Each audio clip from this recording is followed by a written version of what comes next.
Cindy Moray turned from her mirror, shaking her ice-pale hair over her shoulders. Her black dress was cut tight with a long front slit held together by a single glittering button that winked when she moved. Well, if you don't use it, you lose it. All right, Laura? She drew back her blood-red lips to reveal two long, pointed vampire fangs. Laura Stepford, lying back on Cindy's snow-white bedspread, contemplating her pink nail polish, didn't notice. Laura never noticed anything unless it was male and breathing on her. Laura? What? Oh, get with the program, Laura. I said if you don't use it, you'll lose it, right? What? Oh, the fangs. Disgusting. Can you kiss with them on? Don't you ever think of anything else. Here, would you make yourself useful? Dust my hair with this glitter. You know, Laura, you don't need that wig to look like a princess. Whose wig is it anyway? I'm Rapunzel. Rapunzel had long hair.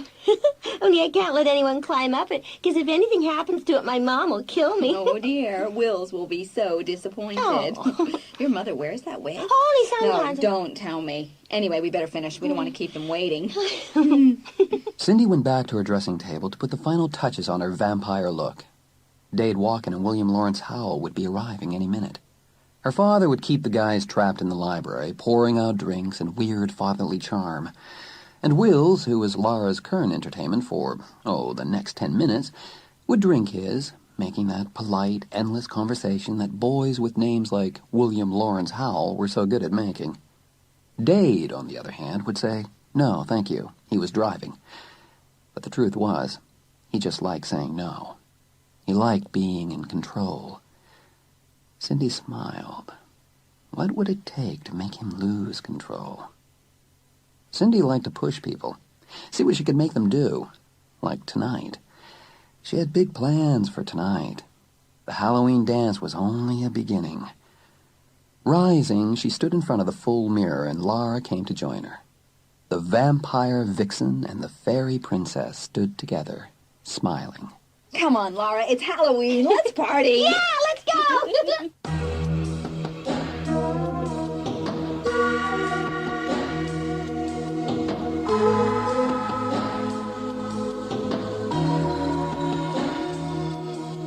The Cemetery by D.E. Athkins.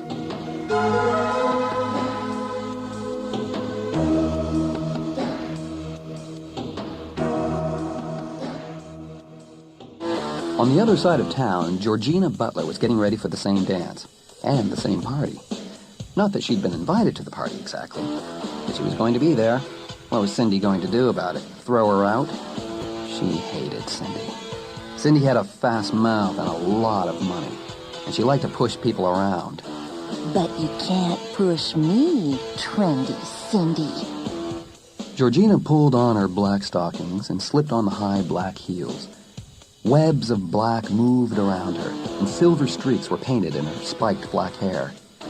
On the front of her short black turtleneck dress was a red design, an hourglass that she'd carefully painted on herself. When the final touches were complete, she surveyed herself in her mirror. Georgie, the Black Widow Spider-Woman. She smiled. I'm gonna have a good time tonight. The doorbell rang, and she went down to greet her date. Her very special date. Cindy was going to have a fit when she saw them together at her exclusive little party. Yes, Georgie was going to have a very good time.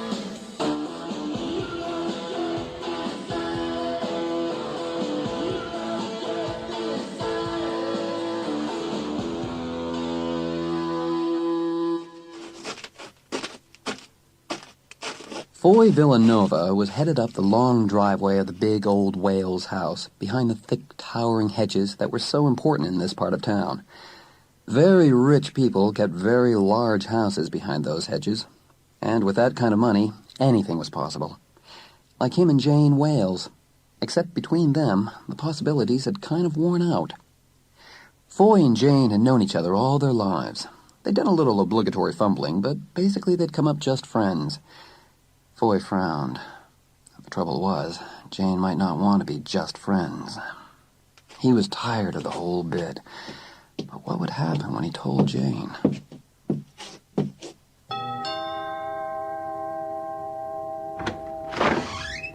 Good evening, Mr. Foy. Good evening, Hodges.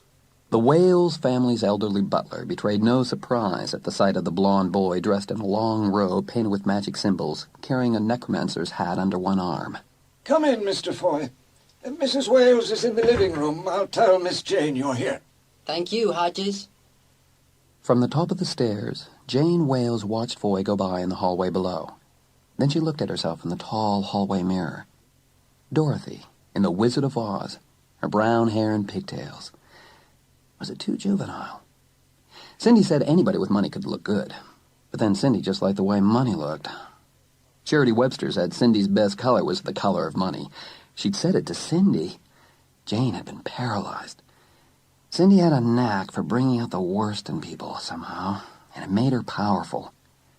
Jane mused on this as she stared at herself in the mirror. I'd like some power for a change. I'm tired of being in Kansas. What I need is your basic tornado. Some action, baby. Miss Jane, Mr. Foy is here. I left him with your mother. Thank you, Hodges. I'm coming now. Oh, I will have a good time. I will. Rick Carmack was pleased with his costume. It was classic Rick. A psycho Santa Claus in a blood-spattered suit with a plastic axe to go with it. It had the maximum shock effect. Even his old man had flinched a little when he first saw it. Oh. What's the matter, Father? Never seen any blood before? Rick's father always kept an automatic smile on his face, like a permanent grimace. It probably came with being a mortician. Rick's father was sort of the McDonald's of the funeral business. The whole thing made Rick nervous. Everyone thought he was a big jokester, a party animal. The truth was that Rick was afraid of being still for even 1 minute, because being still meant being dead. And Rick had had his fill of death. Moving at his usual top speed, Rick bounded toward the front door. Happy Halloween, Dad. I'll give my regards to the dead. Wills Howell was annoyed. Annoyed that he'd agreed to double with Dade and Cindy.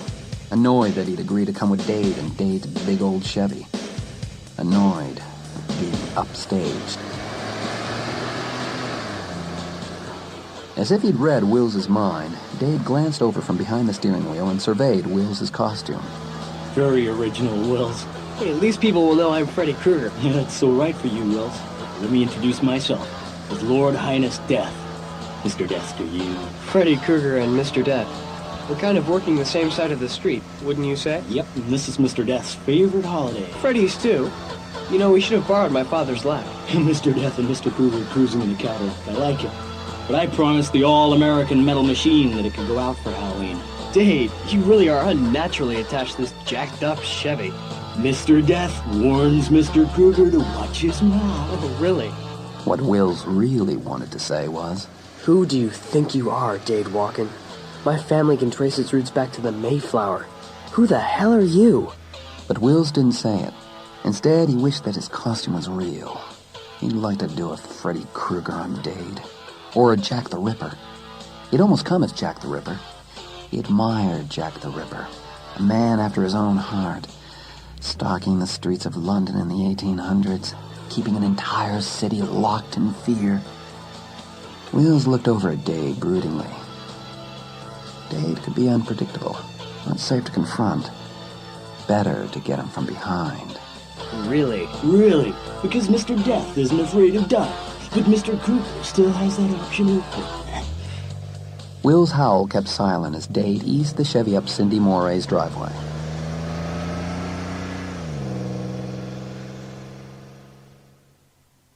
Jones was ready for the dance early. His costume consisted of putting on a cowboy hat. The rest already matched. And the hat was real, too. It would do for Halloween. He closed the door of his dark house without saying goodbye to anyone.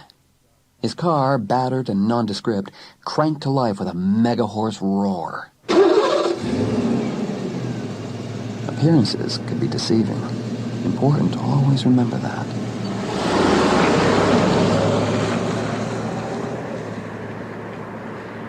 Jones drove slowly down Main Street with his small, expensive shops.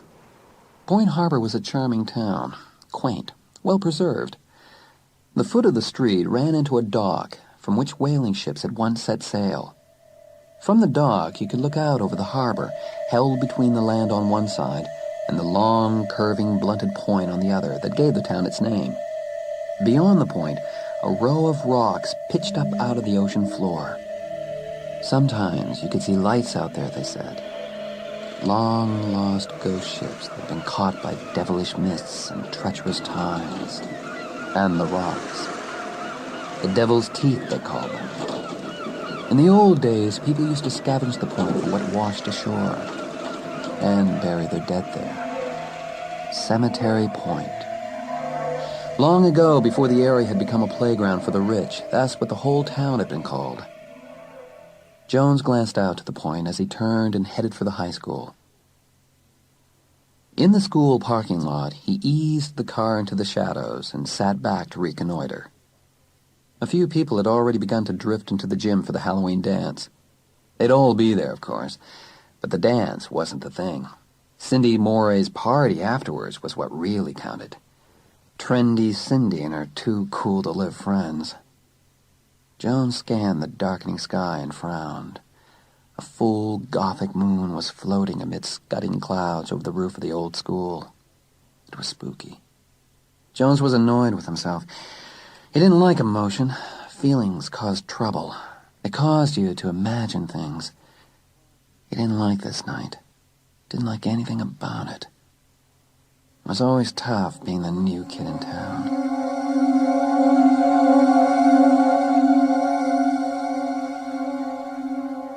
Charity Webster was standing in front of her mirror admiring her witch's costume. A very unwitchy black Lurex bodysuit with a short sequin tunic over it. She'd painted her red hair liberally with white, put on false fingernails of blood red. Downstairs, she heard the kitchen door bang shut. Her mother was home. Now she could go. When all was ready, she took one final look at herself before the glass. Will I have fun? Yes, I will. And who knew? She might. Charity was going to have a good time, even if it killed her.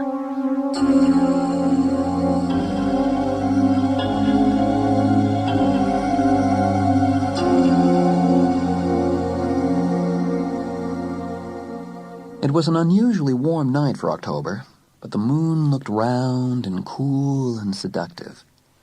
Up and down the pumpkin-lit streets of Point Harbor, the last of the trick-or-treaters were making their way home. In the high school gym, the dance was grinding on.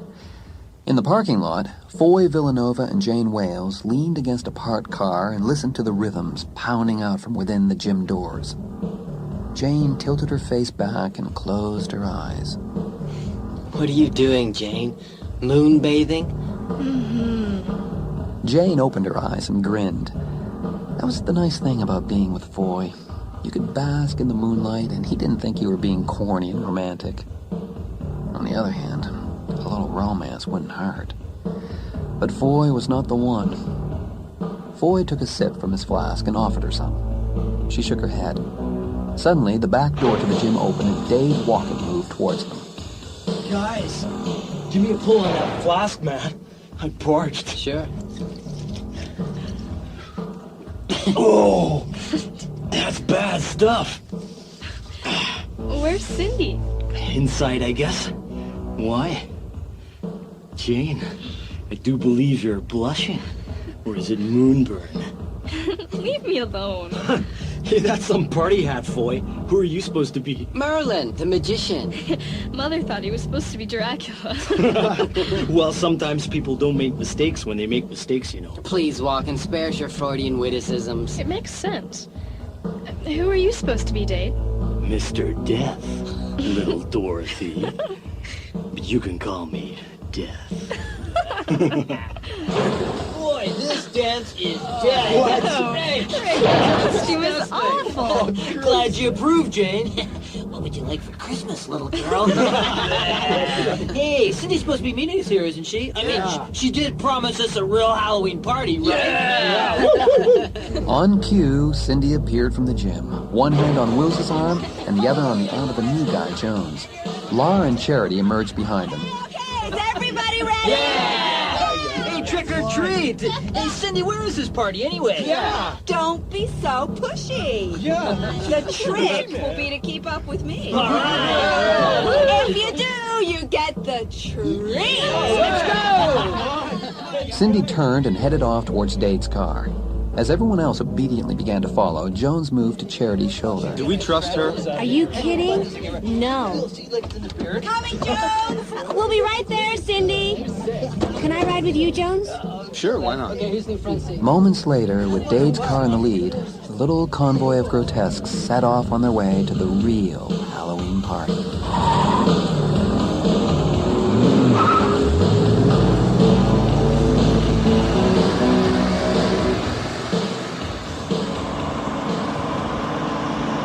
Don't let them get too far ahead or we'll lose them. Don't worry, Chair. They won't get away.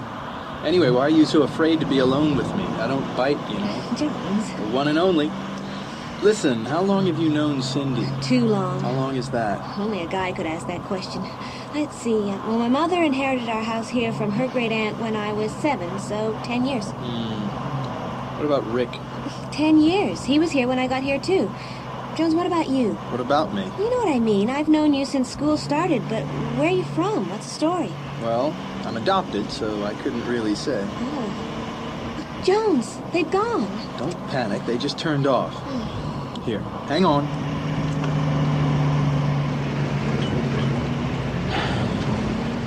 Any idea where we're going? We're headed out to Cemetery Point. You scared? No one comes out here anymore. The road's been sealed off for as long as I can remember. They say it's dangerous, something about erosion and the tides. Well, the road isn't sealed off now. Look. Jones pointed ahead. Sure enough, the metal gate in the barbed wire fence was propped open. Jones eased the car through, and they caught sight of taillights just ahead. Suddenly, Cher felt a thin shiver across her neck and shoulders, as if someone had laid a single burning finger against the nape of her neck. She reached up quickly, just as Jones pulled his hand back. Don't do that. You are afraid. That's okay. Being afraid's okay. Charity glanced at Jones. His eyes were fixed on the road ahead. It was hardly a road, more like a deeply rutted, nearly overgrown trail. Beside them, signs flickered by on the twisted, saltwater, stunted trees. Danger. No trespassing. Go back. Do you see those signs? Somebody means business. As Jones switched off his headlights, Charity's heart jumped. People got killed like this all the time, didn't they? All he had to do was reach out just like he had before. He turned toward her smoothly as a cat. She pressed back against her door, hard. Jones. Jones leaned toward her, reached out. Jones, wait. His hand clicked the door handle and the door opened, almost tumbling her out to the ground, pulling him with her so he lay almost on top of her. Cher felt his breath against her lips, then his lips on hers. Was it fear or pleasure that was making it so hard to breathe? Whatever it was working. A sound made Charity open her eyes. A wrong sound. For a flash, she couldn't focus. And a flash was all it took. The flash of moonlight on the axe blade coming down. You're dead meat, Chair. It's a plastic axe. You think that's funny, Rick? Well, it's not. No way. Boy, you should have seen your face. Sometimes I just kill myself. Yeah, you're a real comedian, Carmack. Give me that. Hey, my axe. Play any more games like that, Santa Claus, and you'll hear from me. What are you gonna do, Jones? Axe murder him? Shut up, Willie. Watch it, Carmack. Or what? You'll rip me to death with your Freddy Krueger fingernails? Hey, lighten up, okay? Come on, it was a pretty decent joke. Admit it. You were scared witless. You wouldn't have the wit to know when to be scared. Hey, why are we standing around? This is a party. You're right, Lara. Let's unload the cars. Wills, you and Richard carry the cooler. I'll be in charge of the music. Jones, get that box out of the trunk. Right. I got the blanket. Why do we get stuck with the cooler? It weighs a ton. What's the matter, Freddy? Afraid you'll break your fingernails? Shove it. Just do it, okay? Why aren't the girls carrying something? We're carrying the conversation. Very funny. Come on, pick up your end of the cooler, Carmack. Whatever you say. Freddy. Where's Cindy? Look! All eyes followed Lara's pointing finger. Silhouetted against a dune beyond the clearing, a tall figure in a clean dress beckoned sepulchrally. Behind her, a faint path gleamed like an old scar in the scrub grass skirting the woods. Yo, Cindy! The figure beckoned again and turned and glided into the darkness of the trees without answering. Lara put her hand on Dade's arm. Creepy. Come on, guys. Let's do like the lady wants. Yeah.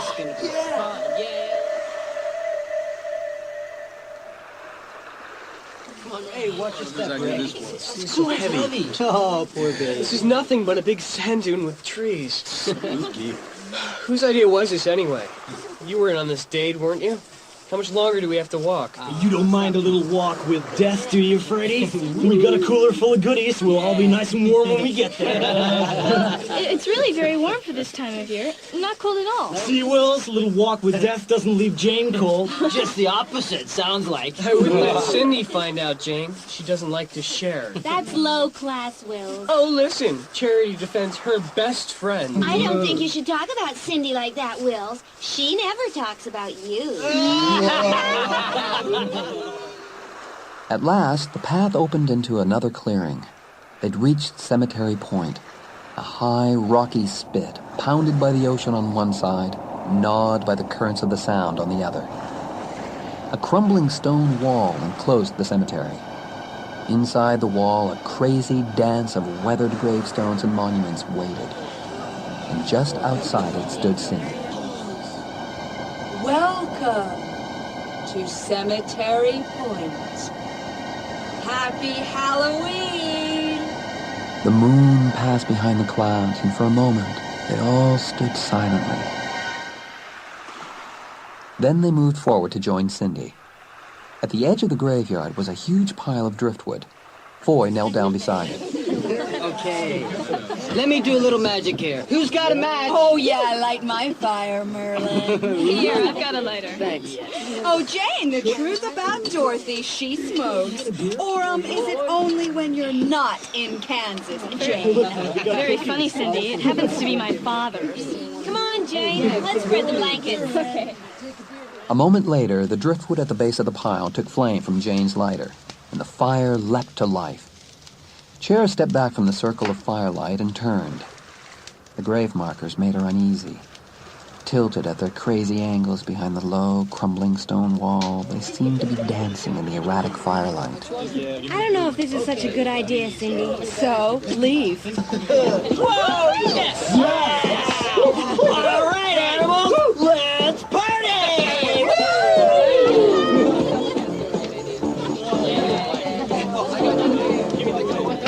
Hey, come on, Dave. Dance with me. Hey, I like this place. Yeah, that's cute, Wills. Wouldn't it be funny if something howled back? Dance chair? Sure. Moving with Jones to the beat of the music, Cher found herself thinking that this kind of dancing was probably illegal. Jones was moving slow, holding her very close. She pulled back. They had danced to the edge of the circle of light, and she turned impulsively toward a gap in the crumbling wall. Smiling, Jones followed her into the graveyard among the shadowy stones. It's weird, this place. It's a graveyard. Yeah. Hey, look at this stone. Believe taken by the sea, may God have mercy on his soul. Sounds like there was some doubt about the mercy part. Maybe the drowning, too. Well, he's buried in the graveyard. You can't get buried in a graveyard if the church says it's not okay. You mean like suicides? Right.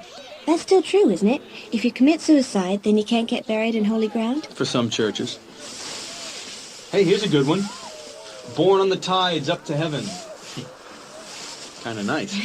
These are all sailors, I guess. Hey, look at this one. All on its own outside the wall.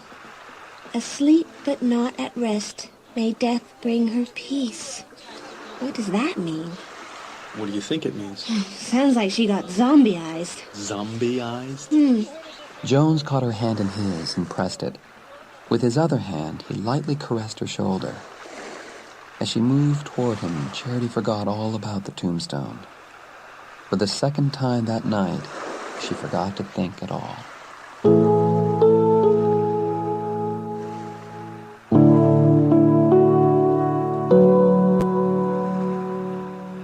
Time passed and the music cranked on.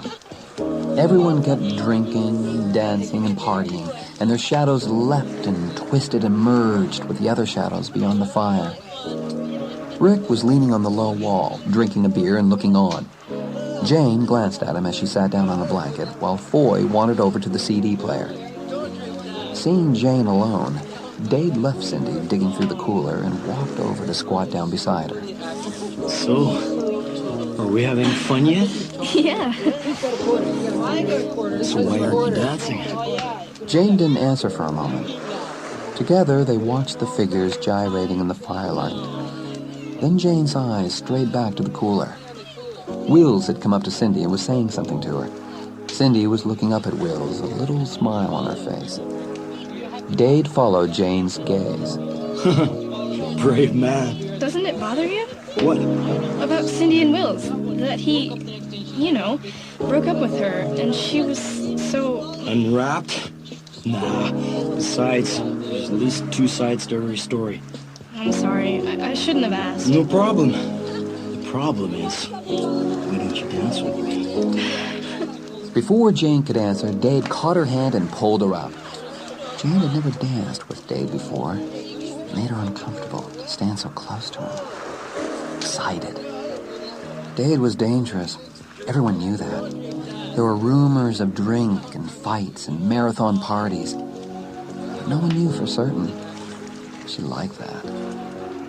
Suddenly, she turned to find Cindy beside her, arms crossed, eyes blazing. Well, look at little Dorothy dancing with death. Aren't you a brave little girl? For a moment, Jane was almost afraid. Then Dade swung her away from Cindy, away from looks that could kill. Cindy threw back her head and laughed. Then she turned and walked over to Rick. Imperiously, she grabbed Rick's hand and swept into the graveyard toward a low marble crypt. Come on, Rick. What's your game, Cindy? Lift me up to the top of this thing. What's she doing? All right. As Chair and Jones wandered back into the firelight, Rick lifted Cindy up to the top of the crypt. Then he scrambled up beside her. Cindy pulled him to her and began to sway to the music. Come on, Santa, let's boogie. You shouldn't do that, Cindy. It's disrespectful. Shouldn't I, Jane? Who asked you? Cindy, come down! What is the matter with you guys? Afraid of a few dead people. Listen, this is the first party they have had in an eternity. They are happy. Yeah! Grateful. The Grateful Dead. Get it? That sucks, Carmax. What? Cindy! Behind you in the trees! What's something there?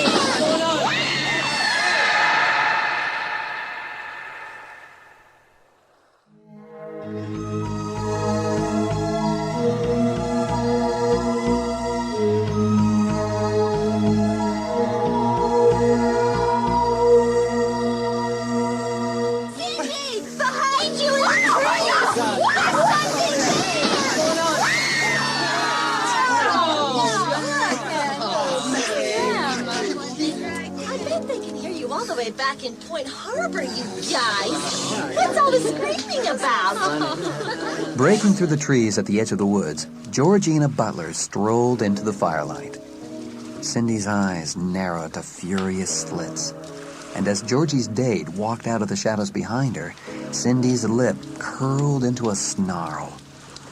Smiling, Cindy Moray's older brother, Dorian, dressed as an elegant pirate captain, walked up to Georgie and put his arm around her shoulders. You, what are you doing here? We're not late, are we? Hey, Dade, any brew in that cooler? Yeah, help yourself, guys. What are you doing here? Dorian invited me. Yeah, and I invited myself. I figured you'd just forgotten. Here you go. Yeah. Music's finished. I'll put put something else on. Yeah. Walken, let's do something different. Oh, I love games. Is that what you had in mind? I have an idea, Rick. Since we have such a special guest, why don't you just play the game you usually play with her? Hot potato, isn't it? How about ghost stories? Huh? Unless everyone else is chicken. No, let's do it. Okay, we'll tell ghost stories. Yeah, all right. You go first, Rick. Yeah, Rick. When everyone had settled comfortably on the blankets, Rick leaned forward and began. Go on, make it a good one, Rick. Yeah, don't worry, no problem. Once upon a time, a couple. Charity had heard this old story a million times. It was regular Girl Scout material. But she felt a faint thrill of fear in spite of herself. I don't like this graveyard. We shouldn't be telling ghost stories here on Halloween. Oh, that stupid chair. Everyone here has been dead and gone since the turn of the century. They have nothing to do with you. And there's no such thing as a ghost. Foy, she noticed, was holding Jane's hand in an absent-minded way. Jane kept shifting restlessly, looking down, glancing sideways. Now Chair caught another one of Jane's fleeting glances. Towards Dade. Dade? Wow. Has Cindy noticed? Oh, don't let her see you, Jane, or she'll have your blood. Car door. He found a bloody hook.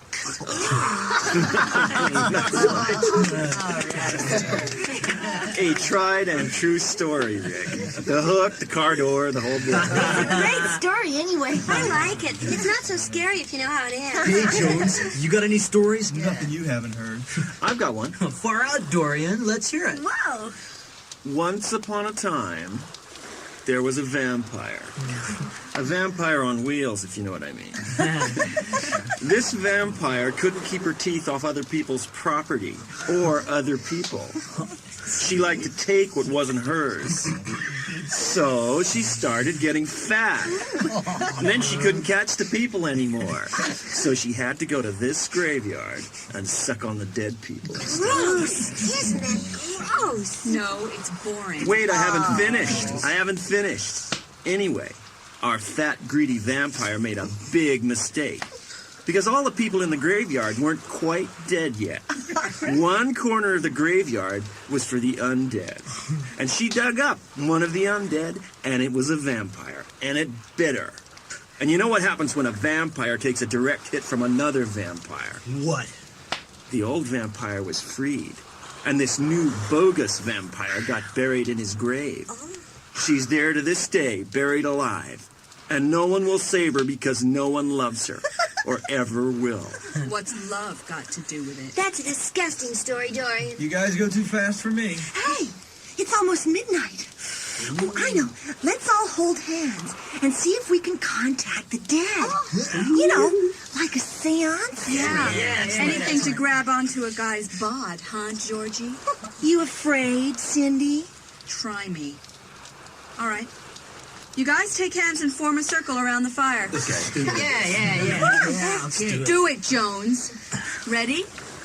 Go for it, Spider-Woman. All right. This is All Hallows Eve. We call to you, spirits trapped beyond life. Lost spirits who are doomed to wander the earth. We call on you to arise!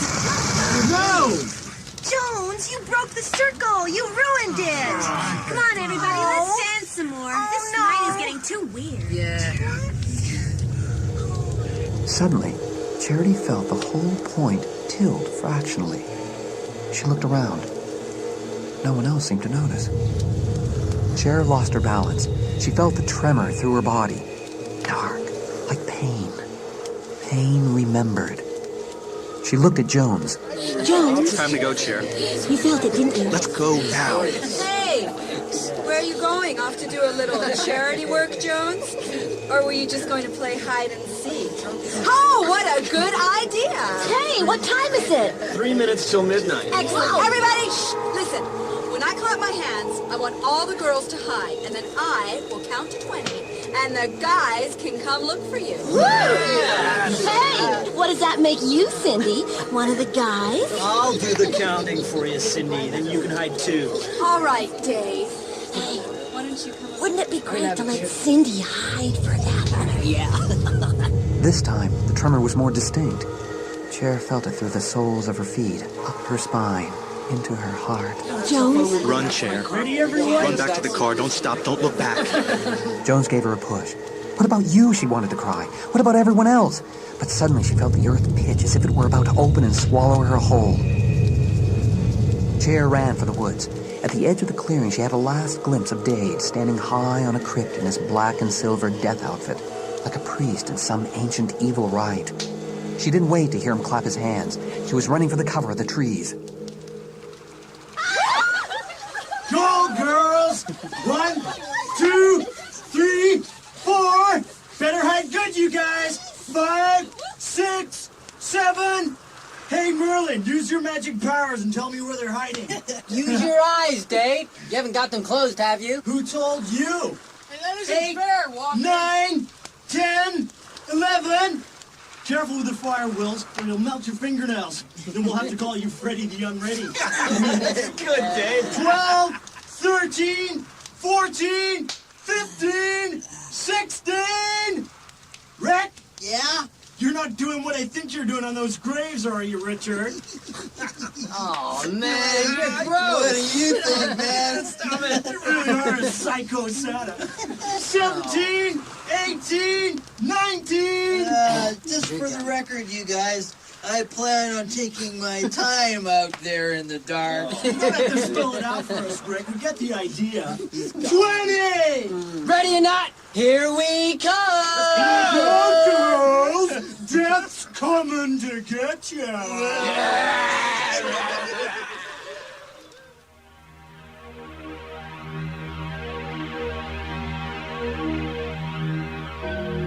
Cindy crouched beneath a broken-off monument, smiling to herself. When Dade got closer, she was going to jump out and give him the scare of his life. She could hear him now. Or maybe it wasn't Dade. That was an interesting possibility, too.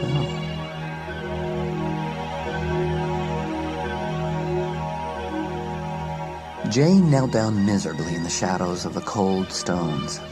She should have done what Cher had done and run for the woods. But none of them had except Cher. A shadow passed. Dade? Then she thought about all the shadows around her. Shadows of tombstones. Shadows of the dead. Oh, why did they always end up doing what Cindy wanted to do?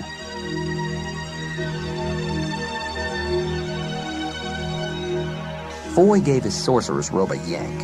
It kept catching on the underbrush. Slowly, he skirted the edge of the graveyard. Up ahead, he thought he saw a figure crouched in the shadow of the churchyard wall. Yes. He moved toward it.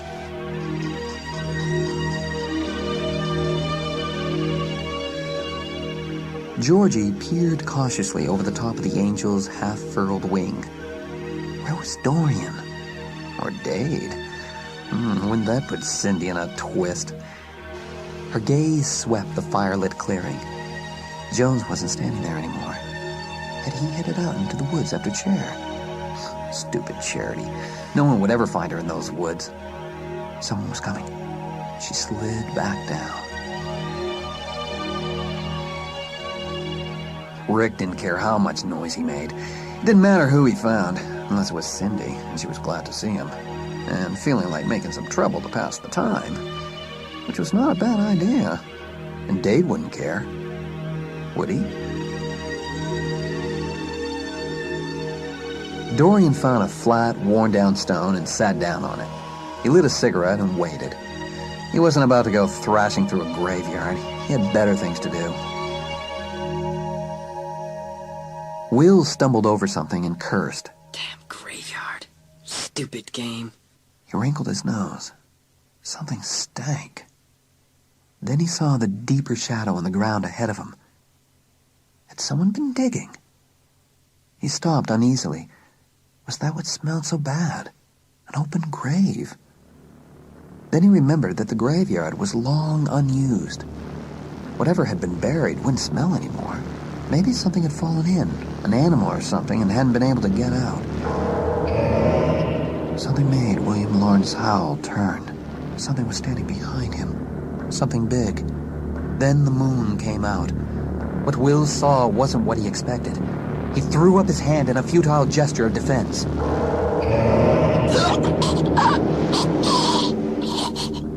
The great glittering blade hooked him under the chin and wrenched sideways. The boy, dressed like Freddy Krueger, was in shock long before it was finished. He never knew he was dead.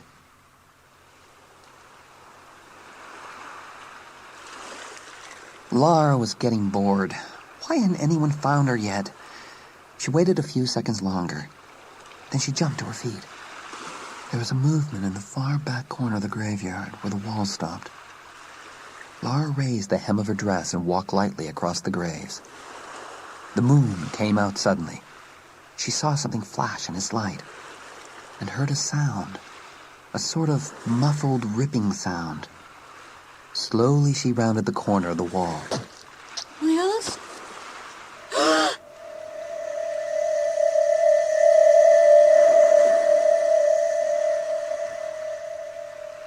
Breathless, Charity ran on blindly through the darkness. Branches slapped her face. She'd lost the path. If she could just find the edge of the dune, she thought, she could follow it to the clearing where the cars were parked.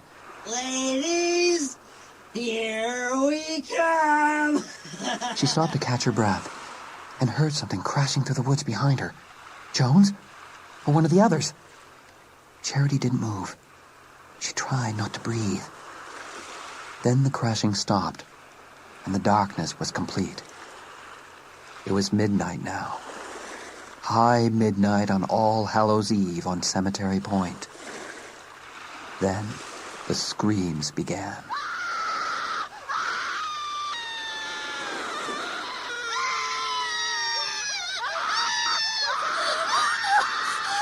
Cher put her hands over her ears and ran, not caring what was behind her, not caring what was ahead.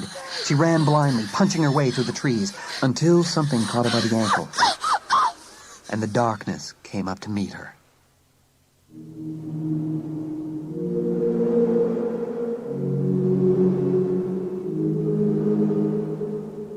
Then, out of the darkness, a vision began to form of another time, another place, but familiar. Charity felt herself standing in the water. The water was warm. The waves pulled at her ankles and thighs. The long skirt of her dress twisted like seaweed around her. Out beyond, the shadowy devil's teeth grinned jaggedly. Something was sailing there, in the dark and heaving waters, sailing safely among those teeth. Something was hunting out there, and she was waiting for it. Then the water turned to ice around her thighs, and the wind laid cold, wet hands against her cheeks and froze her breath, and she couldn't move. It had come.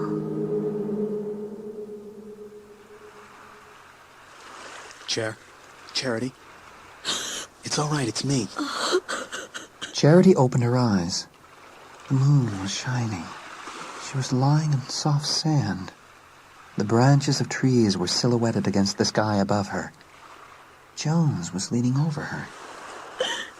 Can you get up? Yes. Come on, let's get out of here. Georgie's voice.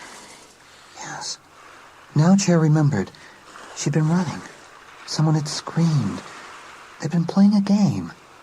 Is the game over? Come on, Cher. Here, lean on me. I'm fine. Really. They moved towards the cars. Someone stepped ahead of Cher and opened a door. Other figures hurried by her. Grotesque figures. Santa Claus. And a Spider-Woman. And a pirate captain. Halloween. That's right, it was Halloween. And that was Jones. And Jones's car. What happened, Jones? Oh, for God's sake, let's just get in the car. Come on. Right, let's move. Grabbing the dash to keep her balance, Cher turned to look back.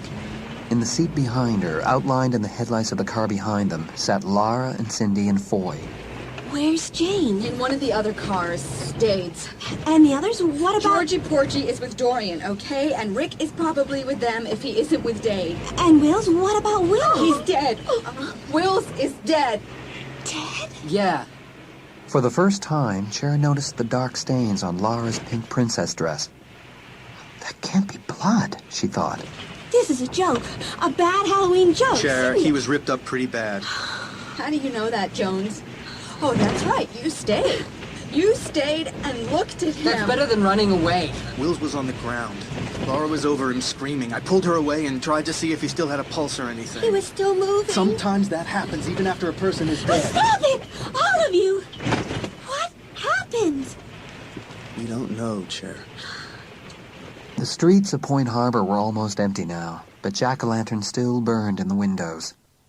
Jones turned down the street by City Hall and eased the car to a stop outside a low, brightly lit building. That's the police station. What did you expect, Cindy? We have to report a murder.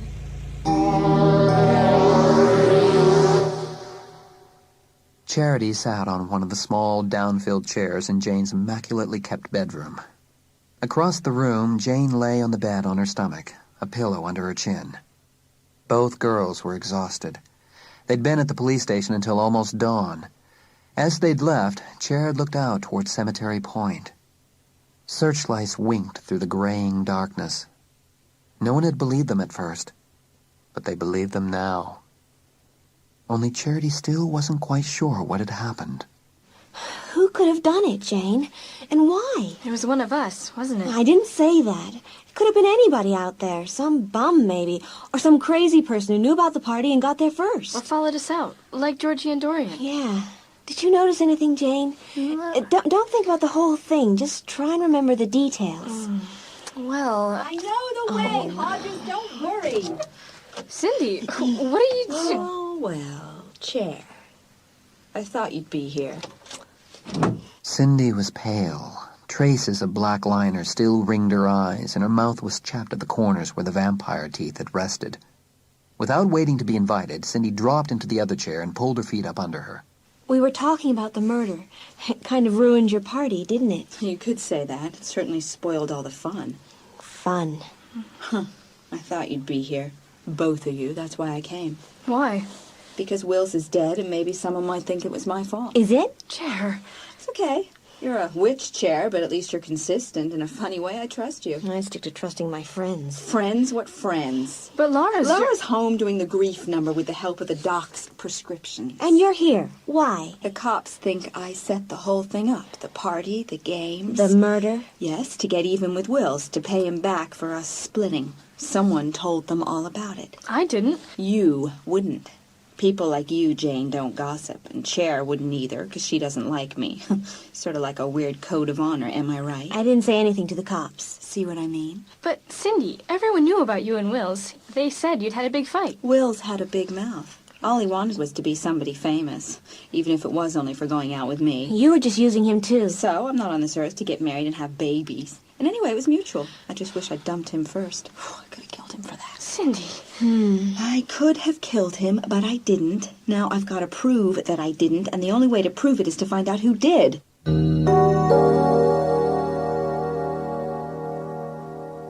Jones was thinking about murder. How easy it was. How people got away with it. It was Monday morning, and he was sitting in his car, parked at the Overlook, by the Back Bay Road. He'd been there all night. On the night of the murder, he'd come here, too. Had watched the searchlights flickering out on the point until the sun came up. But last night, it had been dark and still, lit only by the waning moon. The cops would have the point roped off now. Scene of the crime. A car pulled into the Overlook and stopped behind him. Jones watched in the rearview mirror as the driver got out and sauntered towards the passenger side of his car. It was Dade. I've been thinking. Yeah. Say you wanted to off someone, Jones. How would you do it?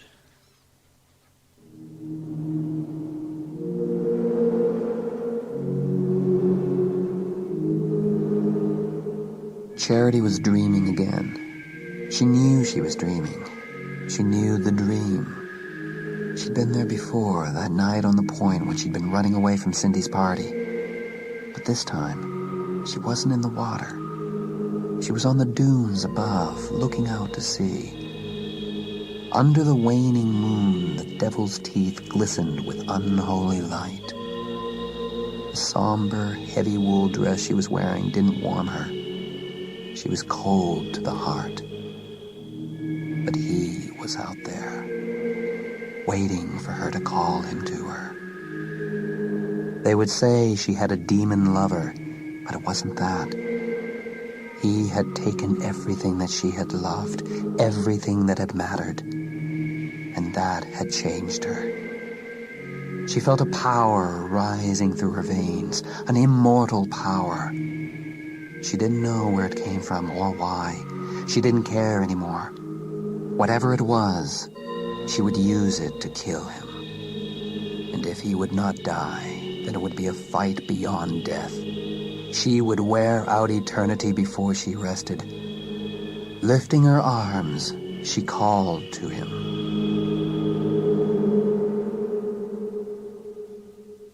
Cher woke in her bed. Her arms were raised, as if she wanted to pull the darkness to her and hold it tight, like a lover. No. What was happening to her? Why? She had to stop it. She had to fight it. She was afraid. Mortally afraid. It's not death I'm afraid of. I'm not afraid of dying. I'm afraid of something worse. Cruising down Back Bay Road on his way to the high school, Foy watched Dade Watkins slide into Jones's car. He almost stopped, but something about the whole setup made him keep going. Jones and Dade. What were they up to? At the point, Jones had been the ice of them all. The first one to reach Lara, to pull her away, kneeling down beside Wills's body and calmly checking for a pulse. How had he even known where to look in all that mess? Someone had done a Jack the Ripper on William Lawrence Howell. How ironic. Wills had always been such a fan of Jack's. Foy turned into the school parking lot and felt the eyes of the kids turn to stare. Monday was going to be murder.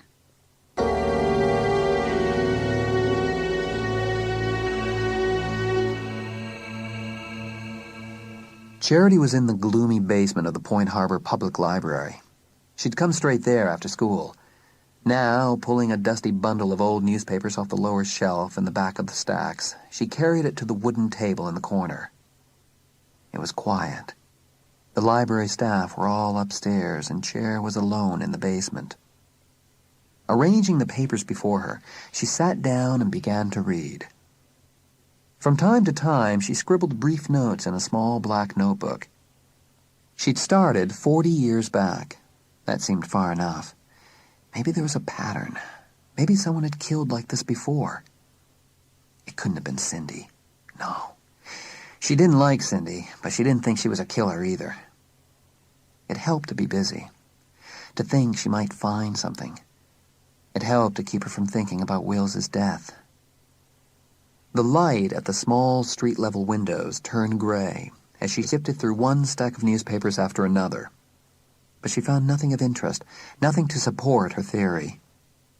Finally, Cher gathered up the last bundle and trundled it to the back of the shadowy stacks. She knelt to shove the newspapers back in place on the lower shelf and suddenly felt a shifting in the air, a flutter of the dim light. She wasn't alone. Cher straightened up slowly, tried not to breathe. Who's there? I know you're there. Who is it? It's me. Oh, Jones, what are you doing here? I found this notebook you left on the table. Interesting stuff. Oh, not very. Give it back. Thank you. You had no right to look in that book. It was open. Cher pushed past him and headed back to the table, where her leather shoulder satchel hung over the chair. Without looking at Jones, she shoved the book deep inside and hoisted the satchel to her shoulder. Hey, wait a minute, Cher. I thought we were friends. I'm leaving now. Listen, I'm sorry it was open. I only looked at the open pages. Well, you shouldn't have. No, but I'm glad I did. Why? We obviously think alike. You're doing research on Will's death, aren't you? Looking up other crimes that happened around Point Harbor that might be similar? So? The night Will's died, you knew something was going to happen too. You felt it. Whatever I felt had nothing to do with what happened. Chair, you don't trust me, do you? Who killed Wills, Jones? Tell me that. I can't do that. You know, don't you? You know. The name, Jones. Fine. Play the game. Keep the name. Excuse me, please. Chair? What? It's not a game, Chair. Then you won't mind if I don't play by the rules.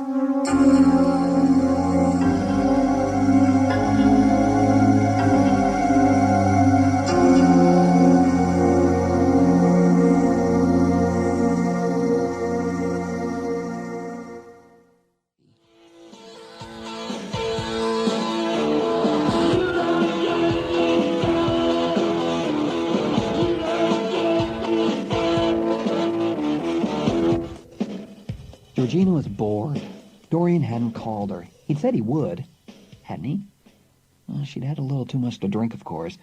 She didn't remember the whole evening all that clearly. Georgina poured herself some vodka from her father's supply. She took a sip and tried to think clearly now, her pale blue eyes squinting with the effort. The cops had not been nice to her. They'd treated her differently than they'd treated the others. But she told them what she knew about Cindy. And Wills, and the whole soap opera of the young and the rich. What had the others said about her? They always talked about her, thought they were better than she was. What had happened to Wills was the least that any of them deserved. And weren't they scared now? Scared it was one of them. Well, it served them right. They'd all be sorry someday about how they treated her. She finished her drink and picked up the phone. Georgie, I don't think this is such a good idea. Just drive, will you, Dorian? Or my old man will come crackerjacking out the door telling me it's a school night. Well, isn't it? Dorian! All right, I'll drive. You have anything to drink? Nice thought, but I'm driving. Don't be stupid, Dorian. It's a school night for me, too. Yeah? You're on what? Halloween break from college?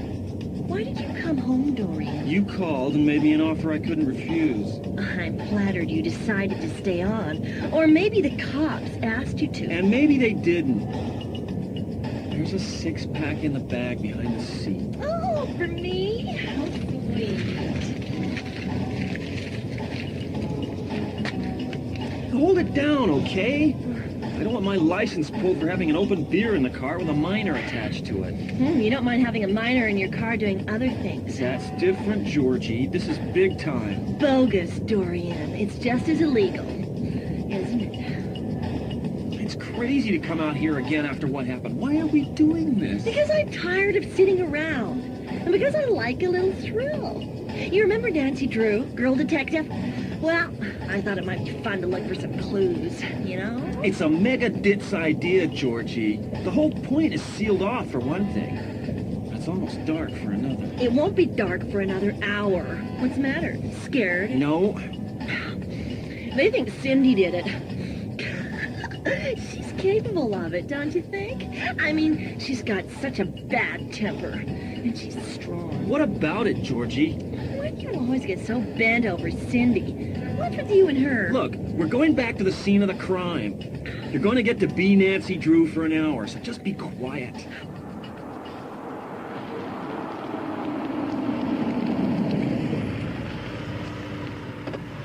Just as I thought. The gate's locked again, and there's police tape sealing the whole area off. Oh. What now? Can't you walk? Come on, Dorian. Help me. Here. Hold this can and pull those strands of barbed wire out of the way so I can get through. Oh! Here's your beer. Come on! Hey, hold the wire up, will you? And don't let those barbs rip my leather jacket or you're dead meat. Okay. Start looking for clues. For clues, yeah, sure. If I see any suspicious trees, I'll run right over and make a citizen's arrest. Dorian! It's so quiet. Doesn't this give you the creeps? No, it's exciting. When they reached the clearing by the graveyard, they stopped by the charred remains of the fire. The cooler's gone. I guess the cops took it.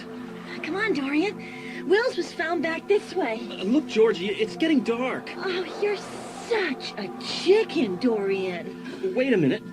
Wait a minute. What's in this for me? Well, what do you want to be in it? Tell you what, come with me and I'll show you. What a bad little girl you are. You're really getting off on this, aren't you? Nothing ever happens in Point Harbor, Dorian. Now something has. Doesn't that do anything for you? Murder doesn't. Come on, Dorian. It's just over here. There! Wow! Look at all that blood. Satisfied? This is sick, Georgie. Look, Dorian. Will's fell backwards. Laura must have knelt down here. That means whoever stabbed him from the front. That doesn't necessarily mean you fall backwards. Then maybe he was tripped. Or dragged. Do you see any drag marks, Georgie? Look, whatever clues there were, the police already found them. Georgie! All right. We're going. About time. Hey! Kiss?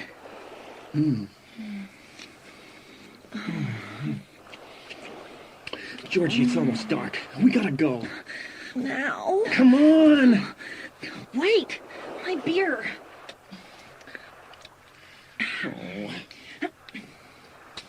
Well, that was smart. Why don't you just leave a note saying you were here? I could have dropped it Halloween night. You're the only one who knows different. All right, Dorian. Let's have some fun. Dorian didn't want to admit how relieved he was. If they walked quickly, they'd be out of there before it got too dark. He was wrong. The darkness in the woods was already complete. He picked up his pace. Hey, wait up. I've got on boots with heels, okay? Come on! You're scared, aren't you? You're really scared. Will you hurry up? What a cowardly little boy. They were in the clearing now, where they had parked before. Dorian looked back. Georgina was standing at the edge of the trees, her arms folded, one hip thrust out provocatively. Don't you want to stay for a while, little boy? Georgina ran one hand down her hip. For a moment, Dorian almost turned back. Then he heard it. The faintest of sounds in the undergrowth. Run, Georgie! Dorian? Hurry! Dorian crashed forward to the gate. The barbed wire tore at his hands, at his jacket. For a moment it felt as if the wire were holding on to him. He gave a strangled cry and tore free. Come on, Georgie! Come on!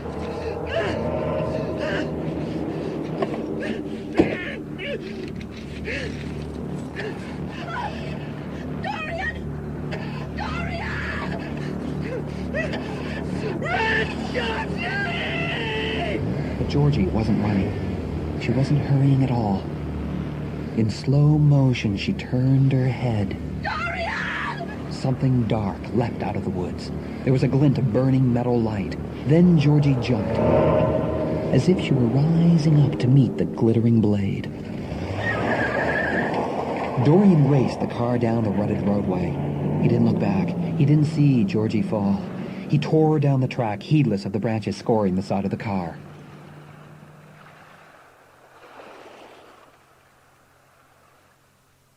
When Charity got home from the library, she went immediately to her room. Shutting the door behind her, she slung her satchel on the desk and reached inside for a notebook. She found it, and another book. A pale, rusty-colored book, faded with age. Nothing was written on the outside. Inside, the writing was faded to an even paler rust. Where had it come from, she wondered. Charity fluttered the pages. The book smelled old, as if the pages had not been turned in a long, long time.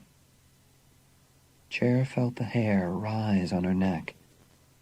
The book was an old whaler's journal, written before the turn of the century. Across the title page, in the same faded, rusty script, was the title, Of Darkness and Its Minions. In spite of herself, she began to read, and felt the chills running down her back as she read. Of ghost ships and monster sharks, of superstition and blood, and death. A history of it. A history that led at last to Point Harbor. Only it wasn't Point Harbor then. It was Cemetery Point.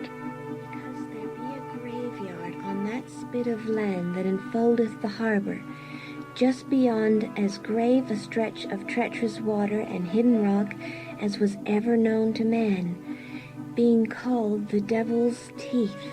There was more. The sudden closing of Cemetery Point, barely mentioned in the local newspaper she'd read earlier at the library, was explained here in the unidentified author's words. No one went to Cemetery Point now, the author noted, to bury their dead. They chose the newer graveyard inland. For, as the faded writing testified, upon that once hallowed land there now be hauntings.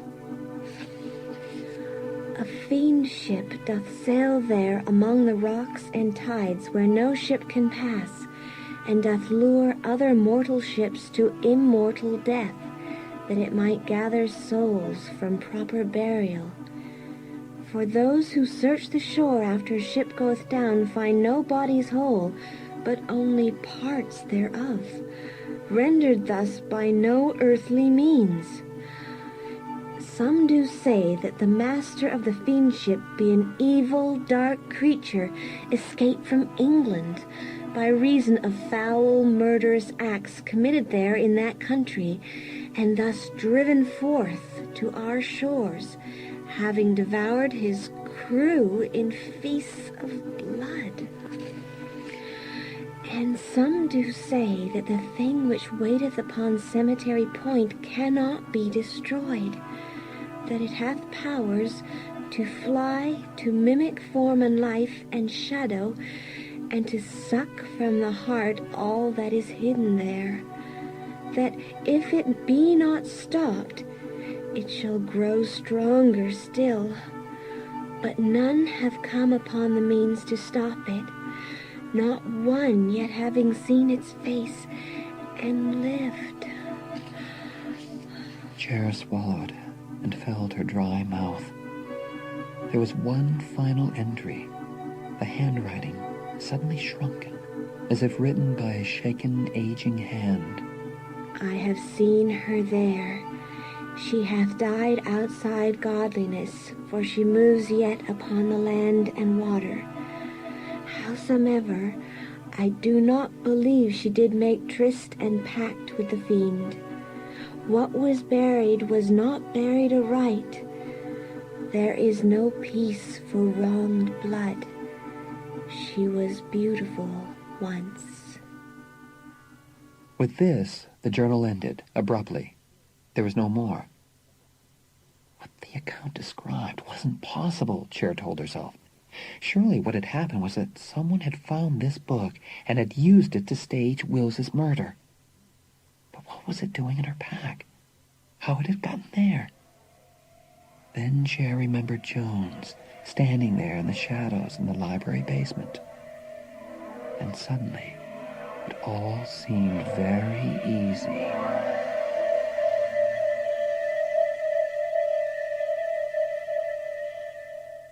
Cindy was driving. She'd started out driving aimlessly, but after a few minutes she found herself bringing the car to a halt in the drive of Laura's house. What am I doing here? She thought. She rang the front doorbell. Moments later, she was standing in Laura's bedroom. Laura was sitting by the window. The curtains were drawn, and the room was in near darkness. Laura? Laura? What? It's me, Cindy. Remember me? I'm fine. Thanks for stopping by. Well, and I can go now? Is that it? Come on, Laura, knock it off. What's going on here? What's going on? Wills is dead. I was there. So was I, and you weren't any more in love with him than I was. There's blood all over my dress. Blood all over me. So get a new dress, take a bath. Come on, Laura, this is the kind of thing Georgie would do. Melodrama 101. Why are you here? Why are you? You gonna hide out until it's all over? Yes. Why? Because... Laura. Because I saw who killed Wills. What? And I don't want him to kill me. Back in her car, Cindy thought about Laura. She had handled it all wrong. Laura had suddenly gone silent. Go away was all she would say. Nothing more. Maybe she's too scared. But who did Laura see? What did she see? Maybe Laura did it. After all, she had all that blood on her dress. What if she didn't get it kneeling down beside the body? Wait a minute, what am I thinking? Laura, a hatchet murderer? Cindy, get real. The car purred along. No one knew where she was. Not that anyone cared. Her parents were out partying for charity at some big bucks-a-plate dinner.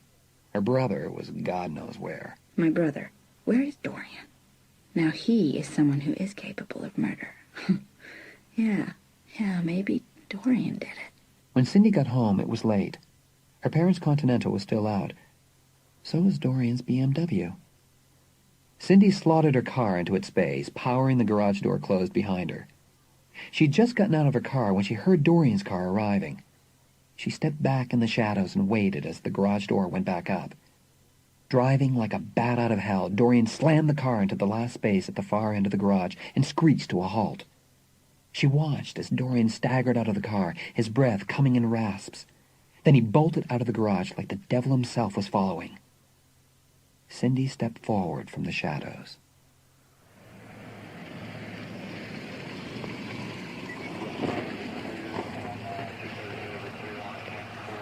The lights from the police patrol car swept the Cemetery Point gate as it pulled to a halt outside it. The two officers inside peered ahead in the darkness. Something wasn't right. The officer in the passenger seat reached for her flashlight. What do you think, Harris? See anything? I can't tell, Sarge. Looks like the barbed wire's been stretched a bit in the gate. We better check, I guess. Yeah, take a look. I'll radio in. Car 21 to Central. Go ahead, Unit 21. Yeah, we're at the gate to Cemetery Point. Looks like somebody might have been in there again. We're going to take a look around. Roger, 21. Be careful. Do you require backup? No, I don't think so. If we do, you'll hear from us. 10-4 for now. Roger, 21. Keep us posted. 10-4. How about it, Harris? Find anything? I'm not sure, Sarge. Look at this. Something's caught on the barbed wire. What is it? Leather. A strip of leather. Looks like a piece from a leather jacket. Yeah, it wasn't here before. She flashed her bright light through the wire back into the shadows. All around them was nothing but silent, eerie darkness. I'm gonna take a look. Here, hold this wire up for me, will you? And watch my back. You hear me? Yeah, I hear you. I'm sure glad there are two of us here tonight. Well, there were 11 of them to begin with. Who would be stupid enough to come out here after something like that? I don't know. Thrill seekers, maybe. Yeah. She turned her flashlight to a new direction of darkness, swept it again, and froze. Something lay motionless in the white beam. Something horrible. Oh, my God! Sarge! Get over here, quick!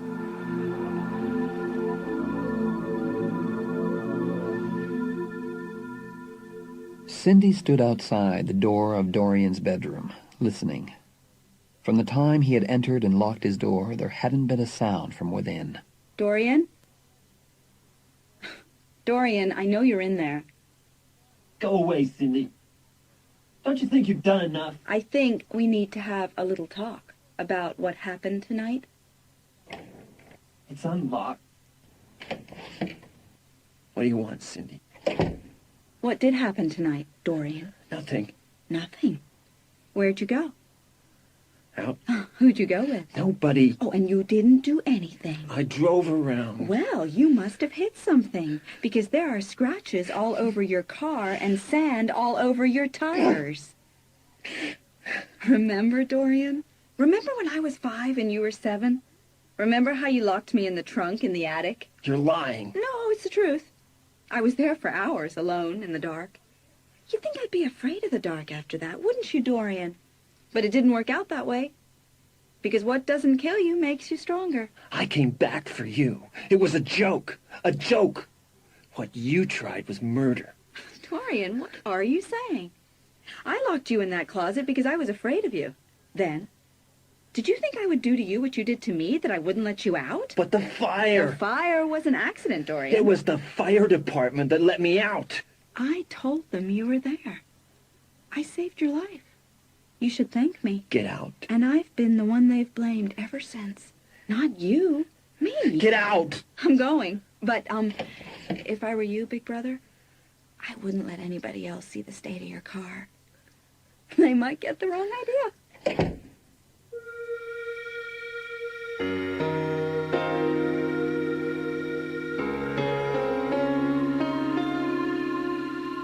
Jane felt tired and afraid and alone. All day at school, everyone kept watching, waiting.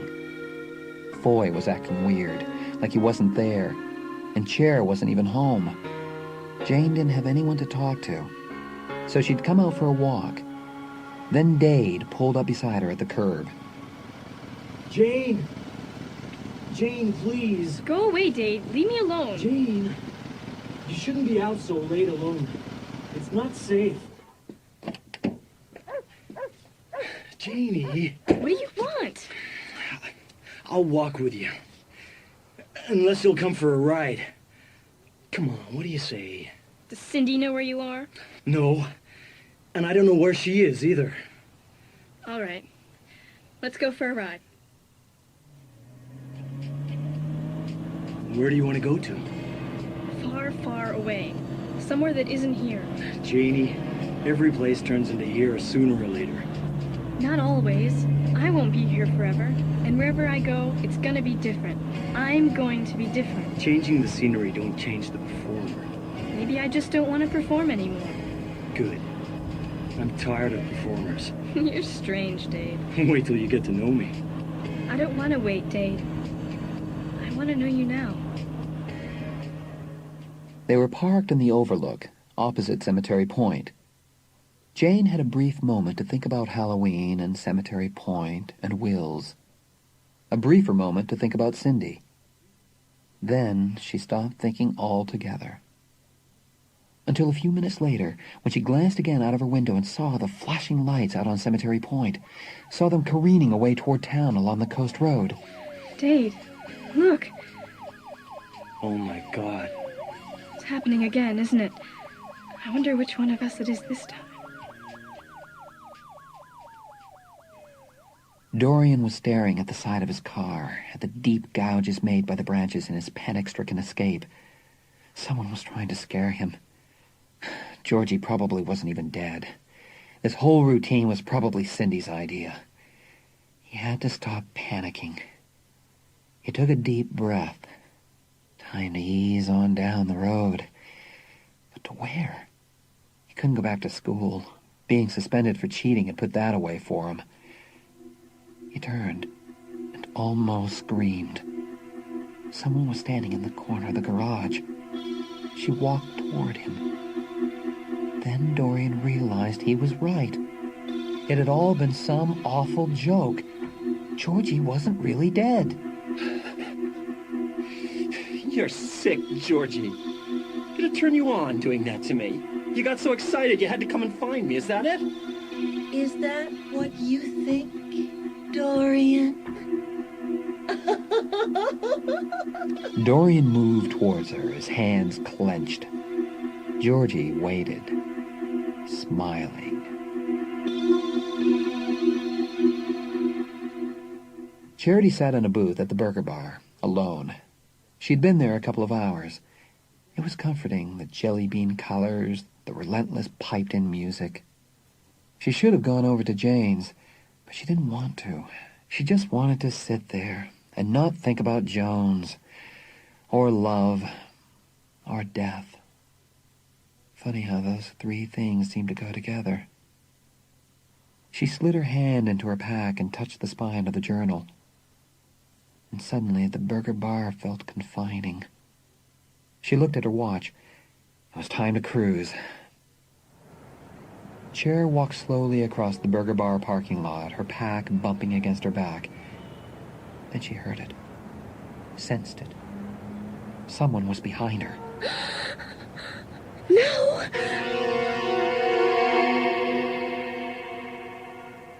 Dade pulled his car into the hospital parking lot and led the way toward the emergency room entrance. An ambulance was backed up to the door, its lights still flashing. Georgie's father was standing beside it. A police officer was saying something to him, her face a mask of professional sympathy. Nurses and doctors bustled as a stretcher was lowered gingerly from the ambulance and hustled through the ER doors. Beyond, the scene was one of frantic motion and white light. The ambulance driver was closing the doors at the back of his vehicle. Dade approached him. Excuse me. Yeah? Can you tell us what happened? Nobody knows. It looks like she got a dose of Jack the Ripper like the other guy did. Georgina. It was Georgina. They don't know who it is yet. She's too badly torn up. Hey, you guys shouldn't be here. Georgina's father had gone inside. They could see him through the windows talking to the police. Just then, a doctor came towards them down the corridor. He took off his glasses and slowly shook his head. And Jane knew Georgina was dead too. In the burger bar parking lot, Charity was trying to bring her racing heart back under control. Oh, Rick, boy, you guys scared me to death. Could you have called out or something? Sorry, Chair. We were just hanging and saw you. We were kind of looking for Jane. Jane? I called and she wasn't home. She went out for a walk. This isn't exactly the safest time to be out in the dark alone. She's probably home by now anyway. But Foy looked as unconvinced as Cher felt. Fishing in her pocket, she nodded toward the phone booth at the corner of the parking lot. I'm going to give her a quick call, okay? Good idea. We'll wait. When Cher called Jane's house, Hodges answered the phone. Jane wasn't back yet. And Cher suddenly began to feel very, very afraid. Standing in the shadowy overhead lights of the garage, Dorian could feel the sweat on his palms and forehead. Funny you could be so sweaty and so cold at the same time. Georgie? Georgina? The figure in the shadows took a step towards him this time. He stepped back. You're not really dead. Oh, I'm not dead. I'm very, very hard to kill. She took another step towards him. Dorian took another step back, felt the cool metal of his car beneath his hands, smelled the rank smell of sweat, his sweat, and another smell, a cloying stench, a dead smell. No, you're not Georgie. And now Dorian smelled another, sharper smell, gasoline. Get away! Don't come any closer! Who are you? Who do you want me to be, Dorian? The figure in Georgie's shape smiled, reached down, came up with a pack of cigarettes and a match. Slowly, it took a cigarette out of the pack. You killed Wills, didn't you? And Georgie. Who shall I be? The first time, I was a sorry sight. I could barely get it together for Wills. But then, with sweet Georgina, I could be a little more creative. Jack the Ripper? Ow, Dorian! Jack the Ripper! Or Clarence? Or, in the nautical line, Captain. But I like Jack. Yes, Jack will do for now. Smiling, the figure that was not Georgie clenched the cigarette between its teeth. Slowly it struck a match, made an elaborate show of lighting the cigarette. Careful light, Dorian. No! Get away! The lit match flew through the air. Get away! Yes. Tell them. Jack's back.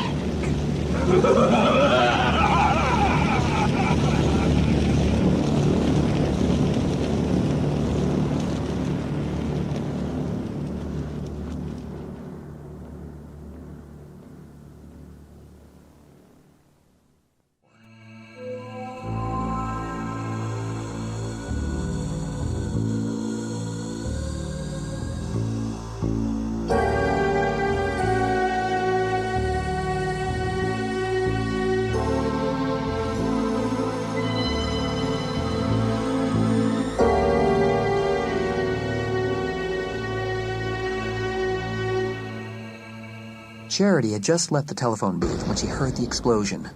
For a moment, she didn't believe it was real. Then she heard the fire station's siren down the street go into action. Whoa, man! Did you hear that? Hot, hot, hot! Boy, Jane's still not home. Come on, you guys, let's go see the fire. Rick, don't you care that something might have happened to Jane? Well, right. Maybe it's her house that's on fire. It's in the right direction. It's in the right direction, but it's not Jane's house. Oh, yeah. Let's go check it out. Come on. We'll go in my car. Okay. Dade Walken's big Chevy roared through the dark streets of Point Harbor. Beside him, Jane sat tensely. The hospital had disappeared into the night behind them. Now they were following the flickering light of the fire on the horizon. Whatever it was, it couldn't be any worse than what had just happened. As Dade turned down a tree-lined street, apprehension gripped them both. Cindy lived at the end of that street. And Dorian. Yes, Jane suddenly realized. This could be worse. Much, much worse. Get those people back there! Get back there behind the line! A fire in Point Harbor was a big event, but a fire in the rich section of town was ranked public entertainment. The public was already there, pulling up in its cars, leaning out of windows, standing on roofs to see the show. Dade found a clear space at the side of the street and pulled in. Come on, Jane. Look, Dade. It's the garage that's on fire. Just the garage. But just the garage was enough. Burning like the fires from some Bible thumper sermon lighting up the sky. The firefighters worked frantically, trying to keep it from spreading to the house. Jane? Jeremy, what are you doing here? We were at the burger bar when we heard the explosion. I called your house, but you weren't home. We were worried. Where were you? I was with Dade. Georgina's dead. She's what? She's dead. We just came from the hospital. They found her out on the point tonight. At the point? Georgie? Like Will? Yeah, at least that's what they say. The five friends stared at one another. Beyond them, the front door of the house suddenly opened, and a fireman appeared with his arm around Cindy. Cindy! Over here! The fireman escorted Cindy towards them. She was crying. No one had ever seen Cindy cry before. As they moved across the well-manicured lawn, another fireman stepped towards them. Is that everybody? Nobody else in the house? Can't tell, Chief. We got all the servants out. This is the daughter. Parents are out for the evening, but the son still isn't accounted for. Dorian! Oh my God, Dorian! Stay here, miss. I'll send the paramedics. Dorian, what have I done? Cindy, I killed my own brother, but I didn't mean it. I didn't mean it.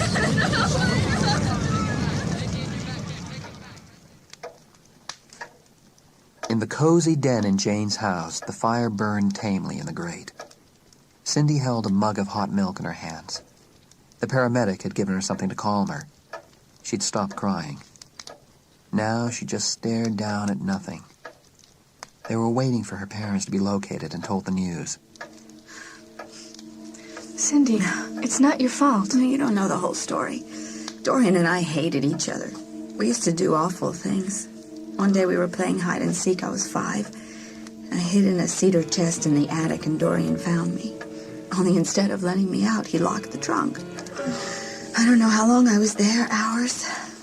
It was dark when they found me. I thought I was going to die there. After that, I knew nothing would ever scare me again. And nothing was going to stop me from getting even with my brother. Cindy. Let me finish. I waited. I told Dorian I wanted to play hide and seek again. Pretended I really believed that the trunk had locked by accident. He hid in a closet.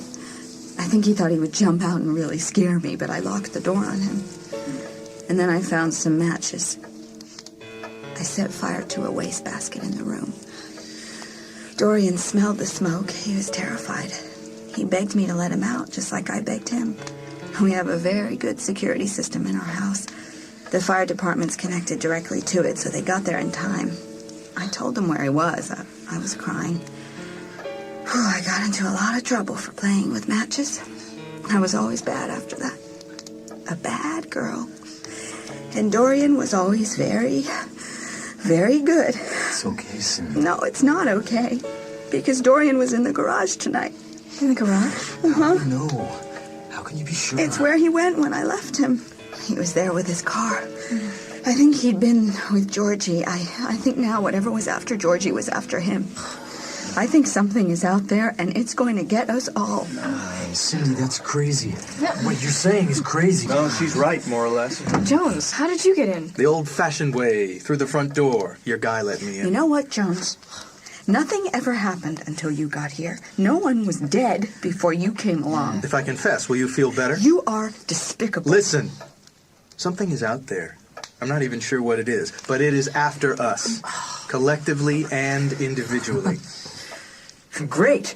It's big, it's bad, it's mad, and it's out there looking for us. How do you know that, Jones? Are you some kind of supernatural bounty hunter? How do we know it isn't some kind of trick? Maybe he's just having us on. Boy, it's no trick. 3 of us are dead. This is stupid. You are all stupid. Just go away. Take it easy, Cindy. Someone killed Wills on Halloween night. 3 days later, in the same place, Georgie is dead. And Dorian's burned What happened alive. to Dorian could have been an accident. It's not the same as what happened to Wills and Georgie. It wasn't an accident. I know it wasn't. How do you know that, Cindy? When Dorian came back tonight, I was waiting. When he pulled into the garage, he was scared. When he ran off to the house, I looked at his car. There were deep gouges all down the sides. Wherever he had been, he drove away so fast he didn't care what he drove through, didn't care about the damage to his beloved BMW. He must have known something was after him. Oh, my God. That book, the one you gave me, Jones, it talks about something that happened in Point Harbor when it was a sailing port. Something that caused ships to sink, that haunted Cemetery Point. And not just out there, but the whole town. What book?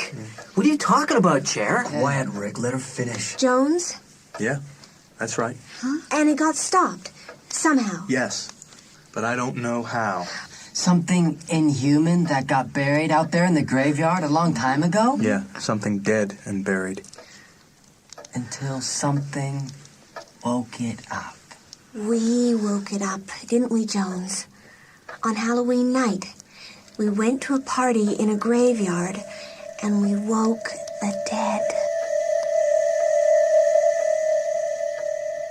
The fire had started to die out. Cindy's parents had come and gone. Cindy was staying with Jane that night. The cops had been there, too. Dorian had been in the garage. They'd found his body. The police were looking at a possible link between Georgie's death and Dorian's. Murder-suicide, they said. No one bothered to disagree. Now the little group sat still by the dying fire, listening as Chair finished reading aloud from the little book. Was not buried aright. There is no peace for wronged blood. She was beautiful once. That's it. That's all there is. So, whatever it is, has been around for a long time. They must have buried it out there on Cemetery Point. And maybe did something to make it stay put. Like how they bury vampires, with a stake through the heart. And then they closed up the joint. Until we came along. We should tell the cops. Right, Rick.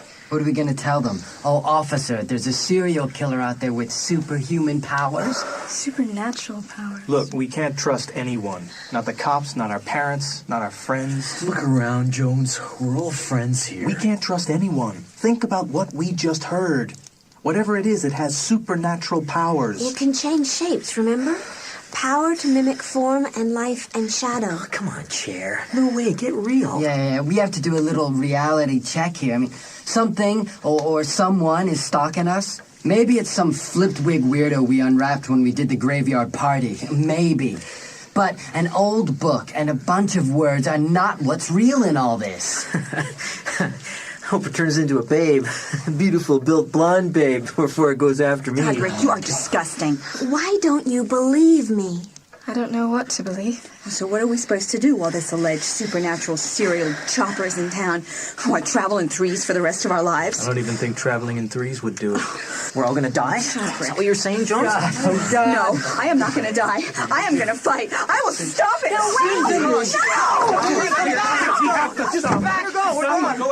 No! Cindy ran wildly down the stairs, out the front door, and along the long driveway. It was almost uncanny how fast she could run. The rest of them ran after her into the night.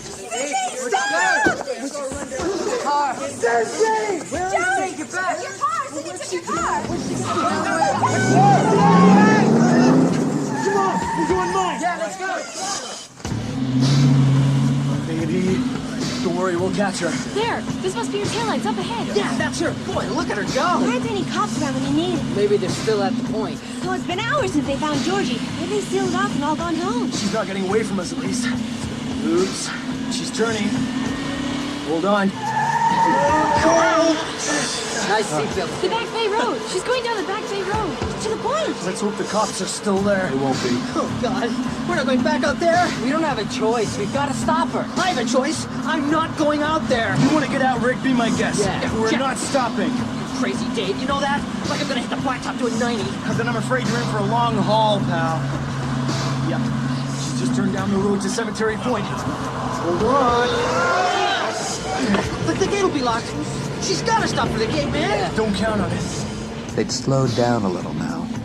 The road was just as bumpy as it had been on Halloween night. The trees leaned in just as closely. Only the moon wasn't full. Cher was afraid. But this time, it wasn't a pleasurable fear. This time, it wasn't your basic Halloween apparition that was lurking to wait for them. This was real. This was death. Look out! We're coming up to the gate. Wow, look at that! She drove right through it. Nothing stops that girl. From the look of that gate, your car's a goner, Jonesy. Well, maybe it should be, but it isn't. Look, there's her taillights ahead. What's that car made of, Jones? Kryptonite. Don't you wish. Here's the clearing. There's your car, Jones. Boy, look at that front end. The front of Jones's car was twisted all out of recognition, the headlights broken, one light on, the other shattered and dead. The driver's door was open. Cindy was nowhere in sight. Now what are we gonna do? Let's go find her. No, wait. Have any of you thought of this? Maybe that's not Cindy up there. Leading us all out here. Maybe is not Cindy at all. Not Cindy? What do you mean? We were with her all night. We weren't with her when her brother died. Whatever. We need to stay together. That's critical. We could hold hands. Form a chain. Holding hands is a good idea. Give me yours, Chair. Okay, I got my flashlight. Let's do it. I want you to know, Foy, that just because I'm holding your hand, it doesn't mean we're going steady.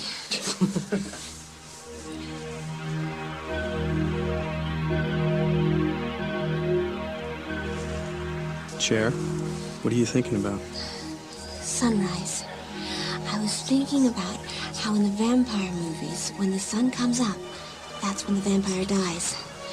What are you thinking, Jones? I'm thinking you can't see anything in the dark if you look at it head on. It works better if you look a little to one side. What is it we're supposed to see? Cindy, hopefully. Or whatever it is that's after us. What if what you see scares you to death? Cher, if you let something scare you to death, then the worst has happened. That's comforting, Jones. Should my life be in danger, remind me of that. There will.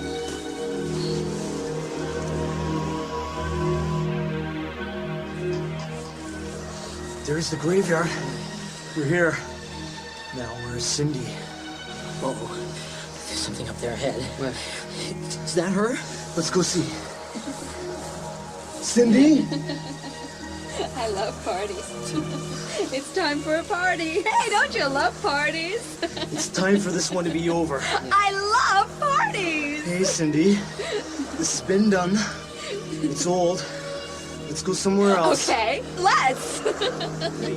Coming close to Dade, Cindy leaned forward, snatched the flashlight from his hand, and threw it high in the air. As it fell, she turned and darted into the darkness. Cindy, no! Dade, let me go for you. Jane, hey, no, stay together. We have to stay together. Too late now. What's this bad? This is crazy. We gotta get out of here. Settle down, Rick. Turn loose my hand. Calm down. Let me go. Come on, Rick. Let go. All right, you asked for this. My hand. Out cold. Boy, I don't believe you did that. Now he can't run away. And he can't stay with us either unless we carry him. Why? We can't leave him here, not by himself. Listen, what did you want me to do? Let him run off into the night like everyone else? Give me a... Suddenly, Cher stopped listening. She was frowning. Something was bothering her. What was it? Foy and Jones were propping Rick up against the wall, trying to get him to wake up. Suddenly, a vast lethargy washed over her. She wanted to sit down, to go to sleep. I'm getting the flashlight. Cher? I'll be right back. I'm just gonna go get that flashlight. Cher, wait. No, don't worry. I'll be right over here. Like a sleepwalker, Charity strolled into the darkness, moving towards the distant glow of the flashlight. There it was. She bent to pick it up and saw the writing on the tombstone. Charity Webster, born 1888, died... Cher? Charity picked up the flashlight and turned it onto the grave marker. It was no mistake. The name on the stone was hers. Cher. Look, the name. Cher began to shake. The light shimmied in her hand. Then she turned the light on Jones's face. Jones held up his hand, wincing. Hey, Cher, you're blinding me. What is going on here, Jones? Tell me now. If I knew that... You knew about that book. You're the one who gave it to me. Where did you get it? I can't explain now. Oh, when I'm dead, it's too late, Jones. Way too late. Cher, you're hysterical. Why do guys always say that? Charity was trembling. She was afraid. No, she felt powerful, strong. Suddenly, she felt the same immortal power rising up through her body that she had felt in her dream. A terrible shudder rocked the earth. Cher stumbled and the flashlight fell from her hand and went out. 1,000 impressions poured over her, each distinct and clear. Her human senses were gone. This was something more, much more. In the darkness, she saw Jones's mouth move, but she couldn't hear him. She smelled it first. A familiar smell somehow. Rank and ashy. She heard it next. The tread of something heavy. Something hunting. Then she felt it. It was standing behind her. She closed her eyes, and the terrible power coursing through her brought with it a vision. A woman was standing at the edge of the sea. The water boiled around her. The smoke of torches lingered in the air. But the others were gone. They'd run away. They'd left her there. Not me. The woman is not me. She opened her eyes. A grave's length away, a figure stood, pale and shimmering by the graveyard wall. The woman from her vision, the woman from her dreams. Who are you? What do you want? The woman raised her arms. Charity took a step forward. It was as if she'd been punched in the chest. Gasping, she stopped. Roaring filled her ears. But beneath the roar, a fierce and ancient voice whispered, Turn! Turn!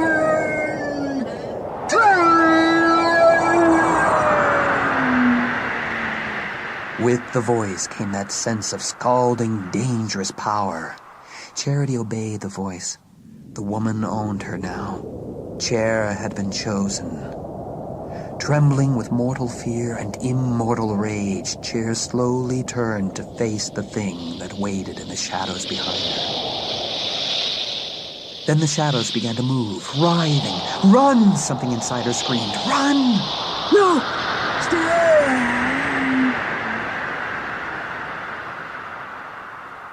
Charity did not move. She watched, without breathing, without thinking, as a figure walked out of the contorted dark. Lara? That's right. It's me. No, you're not Lara. Lara's home. She's safe. No one's safe from me. I took Will's, and then I took Lara. Don't you believe me? It's a lie, Chair. Don't listen. Silence! Jones? No! Leave him! The thing in Lara's shape moved closer. The bloody princess dress moving of its own accord, tugged by invisible eddies. Chair stepped back. I've been waiting for you. You're not Lara. I'm not? Oh, dear. How did you guess? Lara smiled again. Horrified, Chair watched as the smile began to split her face. Chair took another step back, and another, and felt something brush her shoulder. It was the woman behind her. It's me. The woman's hand closed on Chair's shoulder.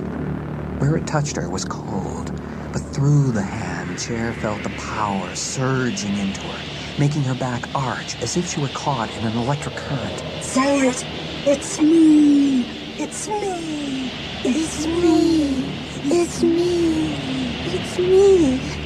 It's me! The thing wearing Lara's face smiled and took 2 more steps forward.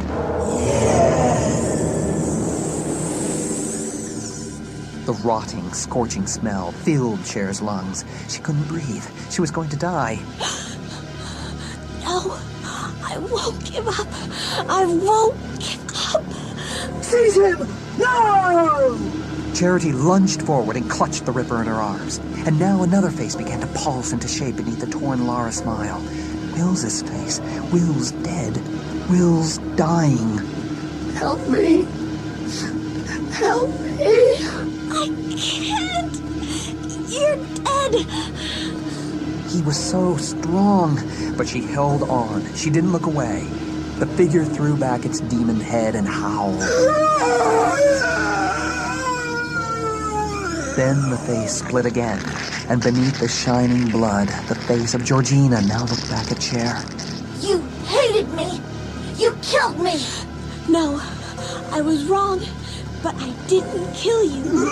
The thing that was now Georgina twisted wildly in her arms, and the face split again.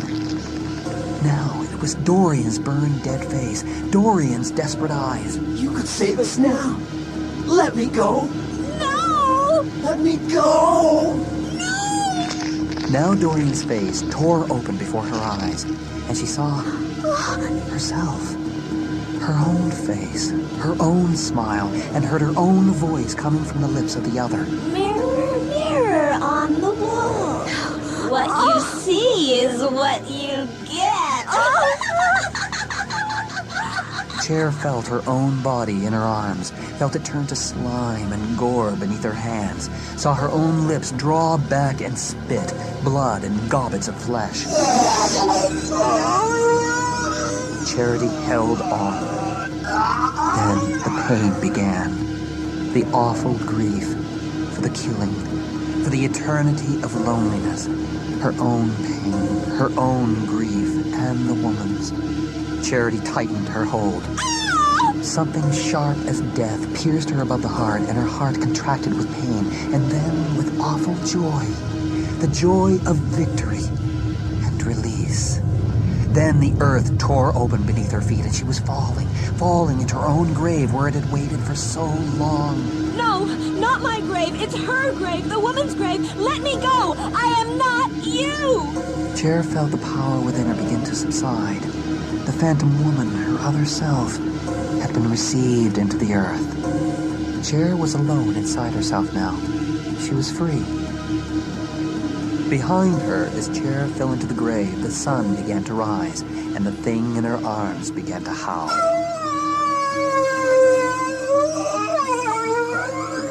Rest in peace. Charity held on. She was in the grave. Earth closed around her. She was being buried alive. The thing was pulling her deeper and deeper as the earth shuddered and sealed itself together over her face.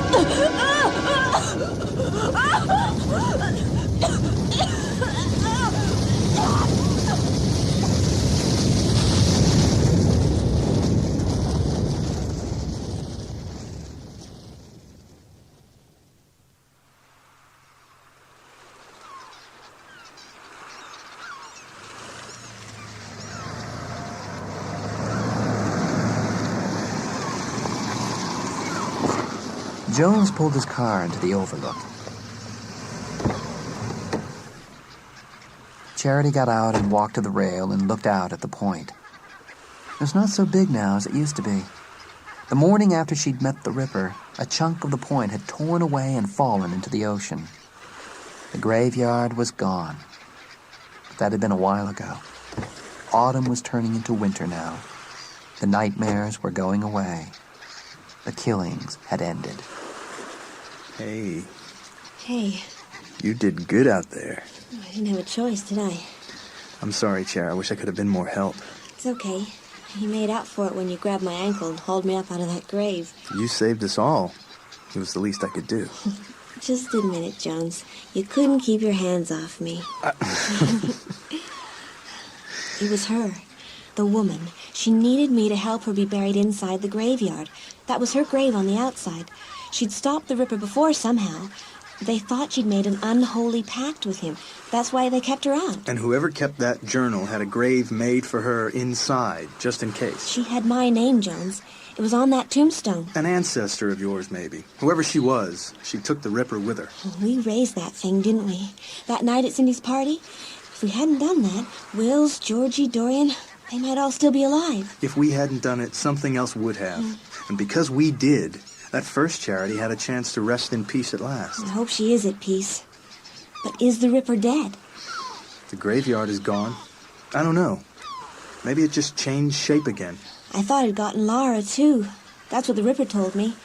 You tried to warn me that it was a trick. Just another gruesome trick to confuse you. But it would have gotten Lara, too. It would have gotten all of us. Each killing made it stronger.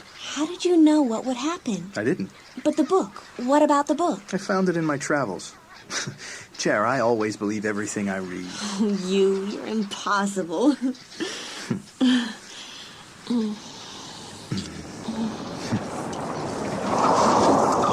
Hey, Jones, Chair. Come on, and we're going over to Lara's. Who's we? You know, Foy, Rick, Cindy. The usual party animals. Thanks, Dade. Maybe later. Okay. Hang loose.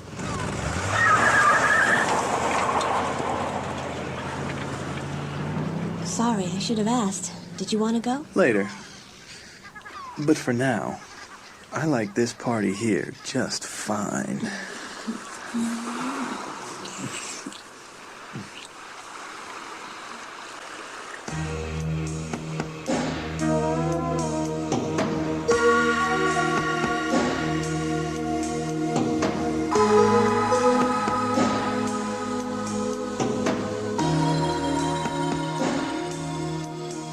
In The Cemetery by D.E. Athkins, Cindy was played by Laurel Lefko, Lara by Liza Ross, Georgina by Danica Fairman, Foy by Walter Lewis, Jane by Bridget Dooling, Rick by Alan D. Marriott, Dade by David Jarvis, Wills by James Christian, Charity by Barbara Barnes, Jones by Corey Johnson, Dorian by Michael Fitzpatrick. Hodges and the policeman were played by William Roberts. The narrator and the voice of the Ripper was Bill DeFries. Other parts in The Cemetery were played by the Story Circle Company. The Cemetery was adapted by William Roberts, and the music and studio production was by John Mayfield. It was directed by Bill DeFries. The Cemetery was a Story Circle production for Scholastic Publications Limited.